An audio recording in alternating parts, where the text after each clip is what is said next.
Satset langsung dapat kerja di Workerspedia. Boleh kali ya, Sis? Biar akrab. Udah lama kita soalnya nggak satu frame ya? Iya, udah lama banget kita nggak ketemu ya, ditemukan dalam satu frame gitu. Ditemukan dalam satu frame. Oke, kita hari ini mau bahas apa sih? Jadi hari ini gua tuh pengen ngebahas tentang buat teman-teman, ini adalah konten baru nih. Bukan konten baru juga sih, gua ngobrol sama Rangga udah sering ya. Cuman namanya bacot nih, bapak-bapak kecot. Lu tahu nggak artinya kecot apa? Kecot tuh rusuh ya kayaknya. Kecot. Kenapa sih lo ngambil nama Jadi, bacot gitu? dulu tuh kalau zaman dulu gue masih kuliah, kalau anak-anak yang suka skip tuh kalau diomonginnya gitu, ah lu kecot lu gitu kan. Jadi artinya dia rusuh, banyak activity, akhirnya dia lupa gitu. Kan dulu bocah-bocah skip tuh apa? Skip, iya skip. Misalnya tiba-tiba lupa kuliah lah, lupa inilah, lupa itulah gitu, iya, zaman-zaman ya, itu. Malum, kita beda daratan. Beda timeline kayaknya gua sama Rangga nih. Pengen ngobrolin sama Rangga tentang gimana sih pasangan itu mensupport karir lo dalam bekerja. Betul nggak? Betul banget. Kalau jomblo kayak gue gimana dong? Nah, makanya itu gue juga pengen tahu kalau kan karena ada risetnya nih kalau memang ternyata orang-orang yang punya pasangan itu katanya memiliki etos kerja yang lebih tinggi. Nah, buat Rangga sendiri gimana nih? Rangga nih sekarang memang lagi nggak punya pasangan ya, Rangga? Lagi nggak punya pasangan. Nah, lu gimana tuh kalau menanggapi statement itu? Sebenarnya sih soal etos kerja pengaruh pasangan, mungkin pasangan ini sebagai pelengkap aja gitu ya.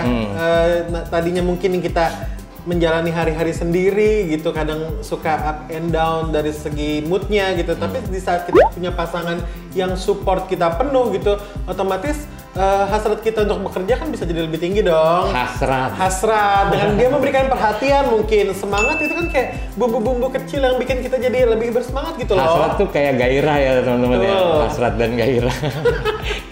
kayak judul film tahun 90-an ya. Iya. Gairah malam.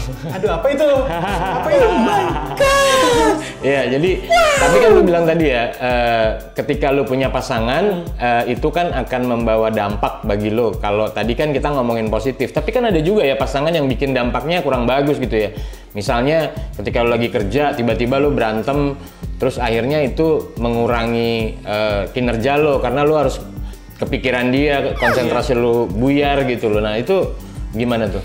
Kalau dari pengalaman gue pribadi ya, memang ada beberapa orang yang seperti itu gitu ya, yang di saat kita lagi bekerja, kemana aja sih, kok nggak bales gitu kan, lama banget balesnya gitu. Cuma kan tahu konteksnya kita lagi bekerja gitu kan ya, 8 to 5 gitu, dia juga tahu kapan kita masuk, kapan kita istirahat, dan kapan kita pulang, dan pasti kita mengabarkan dong ke mereka gitu kan, ke pasangan kita gitu kan.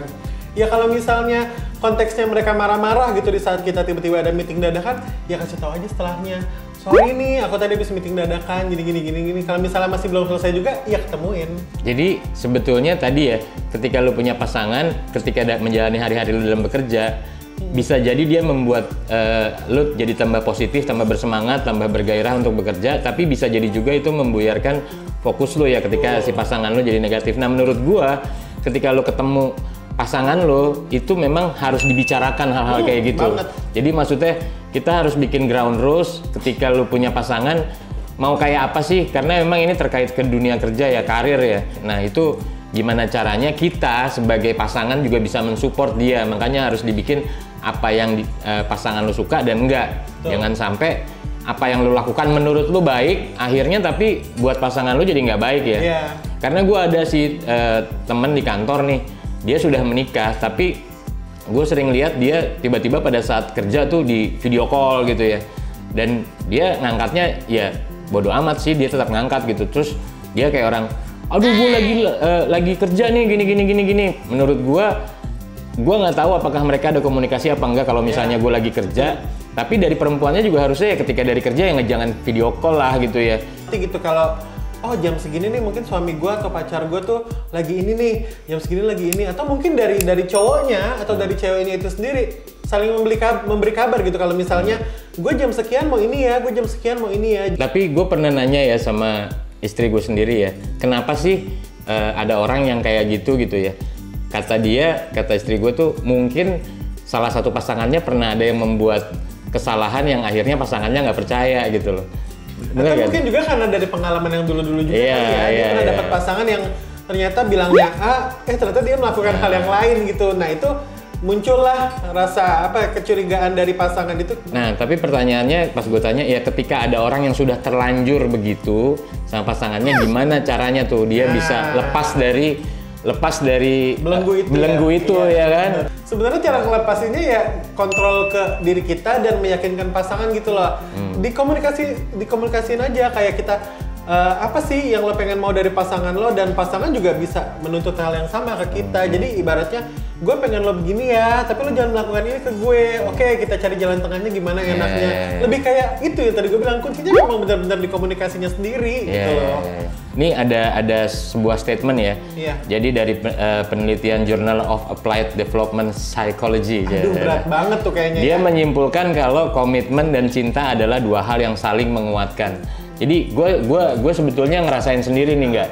Jadi dulu sebelum gue nikah tuh gue tuh orangnya selalu yang whatever happen lah. Gue nggak punya tujuan gitu, gue nggak punya goals. Dan gue sering kali ketika gue menghadapi tantangan, gue bukannya maju malah mundur karena gue ngerasanya ngapain sih capek-capek ke arah sana gitu ya.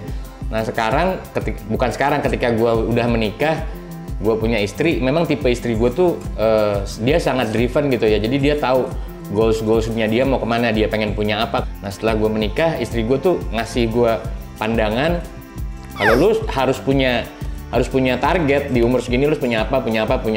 Jadinya gue dalam bekerja tuh lebih semangat gitu loh. Itu insight juga sih buat gue, karena gue juga memang mungkin posisi gue sekarang juga sama kurang lebih sama lo dulu gitu kan, karena ya udah kita do what I wanna do gitu aja kan, kayak ya udah hari ini gue mau apa, besok mau apa, ya udah kita lakukan. Tapi kayaknya memang kita harus jangka panjang ke depannya itu seperti apa juga harus jelas juga deh. Nah salah satunya mungkin itu pasangan juga yang ngingetin kita untuk kayaknya kamu target tahun segini harus gini, tahun gini harus gini. Jadi plusnya mungkin di situ. Jadi teman-teman mungkin ya itu pasangan itu memang sangat penting untuk lu meniti karir gitu. Tapi buat yang sendiri juga jangan patah semangat atau kayak gue harus punya pasangan nih biar gue disemangatin atau apa. Ya nggak juga, ya cari aja mungkin titik zona nyaman kamu, gimana caranya biar membangkitkan semangat itu dan tetap ada gitu semangatnya dalam bekerja. Jadi nggak ada yang namanya up and down, cuma mungkin wajar ya kalau up and down dalam bekerja gitu ya. Sebuah riset kalau yang menyebabkan kinerja lu turun adalah lingkungan yang drama gitu. Jadi ya lu juga harus milih-milih sih, pasangan jangan yang drama, teman-teman juga jangan yang drama gitu, jangan yang kebanyakan drama, ya nggak sih? Ini kalau menurut 5 teori besar sifat-sifat kepribadian, ada ekstraversi, dia pekerja keras dan ambisius, keramahan atau agreeableness, ramah, kooperatif dan hangat, keterbukaan, openness, toleransi, kesadaran atau consciousness, yang keempat, yang kelima itu neurotisme, pengendalian emosi. Nah, kalau menurut dari sebuah penelitian, peran sifat yang paling penting dalam meniti karir itu adalah conscientiousness atau fokus pada tujuan. Dulu, kenapa dari 5 itu yang paling penting conscientiousness? Karena ya itu, karena menurut gue sebagai seorang pekerja ya, sebagai seorang pribadi lah di sini ya. Karena lu akan menghadapi berbagai macam karena lu kan berkoneksi, punya hubungan dengan orang-orang di sekitar lu ya. Itu banyak banget hal yang mungkin terjadi, bisa jadi dari pasangan, bisa dari mana-mana. Nah, mungkin dalam hal ini kita balik lagi, kita yang punya kontrol akan kinerja kita di kantor gitu loh. Jadi apapun yang terjadi di luar, kalau kita fokus sama tujuan kita, semuanya itu pasti akan tereliminir. Yang nggak penting tuh akan kita singkirin gitu, karena kita udah fokus gitu loh. Sebagai seorang individu gitu ya, kita kan selalu playing two parts ya. Jadi kita sebagai supportingnya pasangan kita, dan kita sebagai si pekerjanya gitu loh. Nah menurut gue hal-hal yang harus kita lakukan sebagai supportingnya itu adalah lo harus treatment pasangan lo, support seperti sama yang lo mau di support di treatment gitu loh. Yang menurut lo baik buat lo ya baik juga buat pasangan lo gitu loh. Yang keduanya menurut gue juga harus hindari rasa curiga yang nggak beralasan. Jadi ketika lo misalnya kadang-kadang pasangan lo punya agenda yang di luar kebiasaannya, lu jangan langsung berpikir negatif, malah itu harus ditanya ya. Jadi pertanyaannya pun pertanyaan normal yang menurut gue jangan akhirnya ngededes gitu ya, jangan lu kemana gini gitu. Ngededes tuh apa ya? membabi buta dan menekan membabi gitu. buta.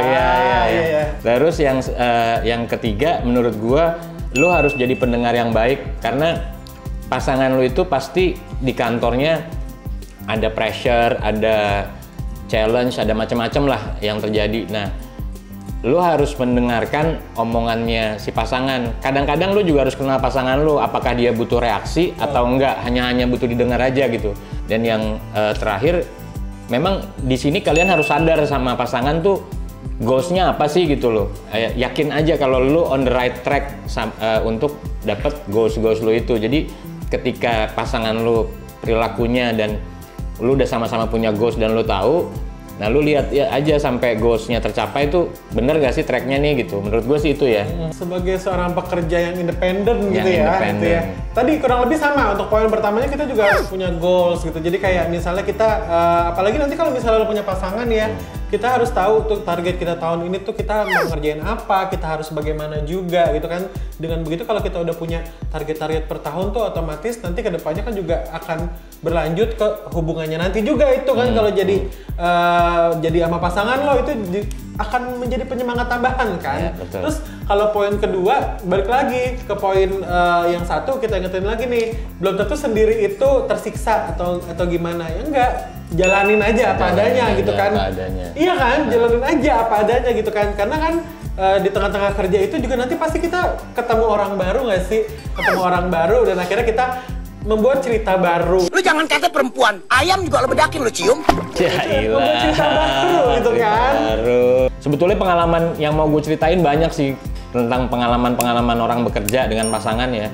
Tapi kayaknya nggak bisa diceritain semua gitu ya. Bisa aja langsung DM gitu kalau punya cerita tersendiri gitu ya.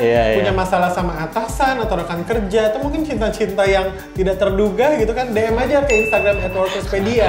Oke workers, semoga konten kita hari ini, obrolan gue sama Rangga bisa ngasih kalian inspirasi ya, atau referensi lah minimal gitu ya. Iya. Terima kasih ya untuk nonton konten kita kali ini. See you di konten selanjutnya. Satset, langsung dapat kerja di Workerspedia. Bye. Seperti yang kita tahu, ada dua macam kepribadian ya, ada extrovert dan introvert ya.